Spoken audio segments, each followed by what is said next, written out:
भगवत गीता यथारूप अध्याय 8 भगवत प्राप्ति श्लोका 8.14 अनन्यचेता सततं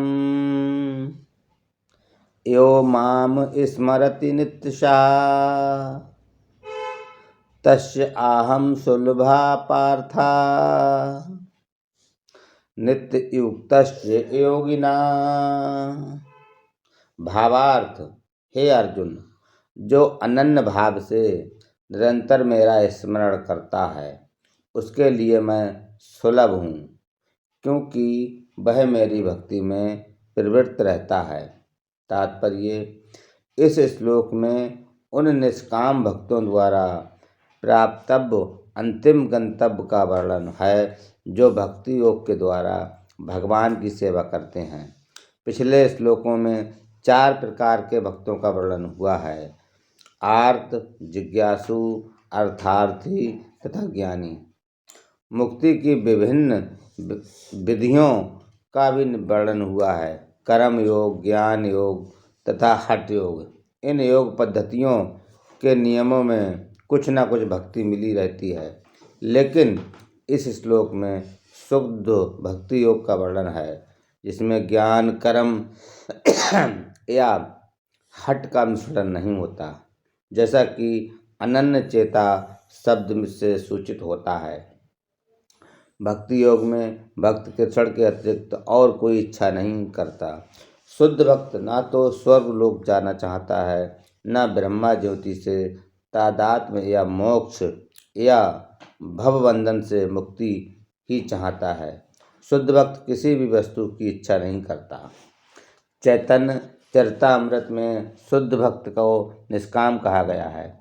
उसे ही पूर्ण शांति का लाभ होता है, उन्हें नहीं जो स्वार्थ में लगे रहते हैं। एक ओर जहाँ ज्ञान योगी, कर्म योगी या हठ योगी का अपना अपना स्वार्थ रहता है, वहीं पूर्ण भक्त में भगवान की प्रसन्न करने के अतिरिक्त अन्य कोई इच्छा नहीं होती। अतः भगवान कहते हैं कि जो एक निष्ठ भाव से उनकी भक्ति में लगा रहता है उसे वे सरलता से प्राप्त होते हैं। शुद्ध भक्त सदैव कृष्ण के विभिन्न रूपों में से किसी एक की भक्ति में लगा रहता है। कृष्ण के अनेक श्वास तथा अवतार हैं तथा राम तथा नरसिंह, जिनमें से भक्त किसी एक रूप को चुनकर उसकी प्रेमा भक्ति में मन को स्थिर कर सकता है। ऐसे भक्त को उन अनेक समस्याओं का सामना नहीं करना पड़ता जो अन्य योग के अभ्यासकर्ताओं को झेलनी पड़ती हैं। भक्ति योग अत्यंत सरल, शुद्ध तथा सुगम है। इसका शुभारंभ हरे कृष्ण जप से किया जा सकता है। भगवान सबों पर कृपालु हैं, किंतु ऐसा कि पहले कहा जा चुका है, जो अनन्य भाव से उनकी सेवा करते हैं वे उनके ऊपर विशेष कृपालु रहते हैं। भगवान ऐसे भक्तों की सहायता अनेक प्रकार से करते हैं, जैसे कि वेदों को कठोपनिषद 1.2-23 कहा गया है: एमय वैस विरलुते तेन लब स्तस्य ऐब आत्मा विवरुते तनुम स्वाम। जिसने पूरी तरह से भगवान की शरण ले ली है और जो उनकी भक्ति में लगा हुआ है वही भगवान को यथारूप में समझ सकता है। तथा गीता में भी 10.10 कहा गया है: ददामि बुद्धि योगम तम। ऐसे भक्त जो भगवान पर्याप्त बुद्धि प्रदान करते हैं जिससे वह उन्हें भगवत धाम में प्राप्त कर सके। शुद्ध भक्त का सबसे बड़ा गुण यह है कि वह देश अथवा काल का विचार किए बिना अनन्य भाव से कृष्ण का ही चिंतन करता रहता है। उसको किसी तरह का व्यवधान नहीं होना चाहिए। उसे कहीं भी और किसी भी समय अपना सेवा कार्य करते रहने में समर्थ होना चाहिए।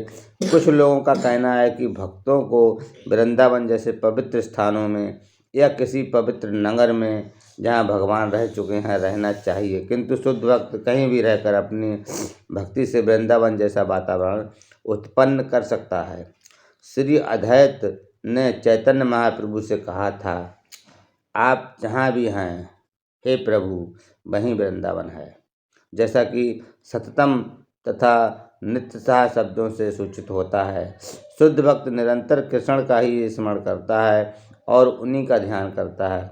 ये शुद्ध भक्त के गुण हैं जिनके लिए भगवान सहज सुलभ हैं। गीता समस्त योग पद्धतियों में से भक्ति योग की ही संस्तुति करती है।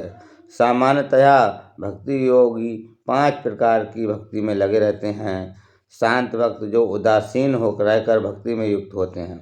दास भक्त जो दास के रूप में भक्ति में युक्त होते हैं। सख्य भक्त जो सखा रूप में भक्ति में युक्त होते हैं। वात्सल भक्त जो माता पिता की भांति भक्ति में युक्त होते हैं। तथा 5वां माधुर्य भक्त जो परमेश्वर के साथ दाम्पत्य प्रेमी की भांति भक्ति में युक्त होते हैं। शुद्ध भक्त इनमें से किसी में भी परमेश्वर की प्रेमा भक्ति से युक्त होता है और उन्हें कहीं नहीं भूल पाता, जिससे भगवान उसे सरलता से प्राप्त हो जाते हैं। जिस प्रकार शुद्ध भक्त क्षण भर के लिए भी भगवान को नहीं भूलता, उसी प्रकार भगवान भी अपने शुद्ध भक्त को क्षण भर के लिए नहीं भूलते। हरे कृष्ण कृष्ण कृष्ण हरे हरे, हरे राम राम राम हरे हरे। इस महामंत्र के कीर्तन की कृष्ण भावना भावित विधि का यही सबसे बड़ा आशीर्वाद है। हरे कृष्णा।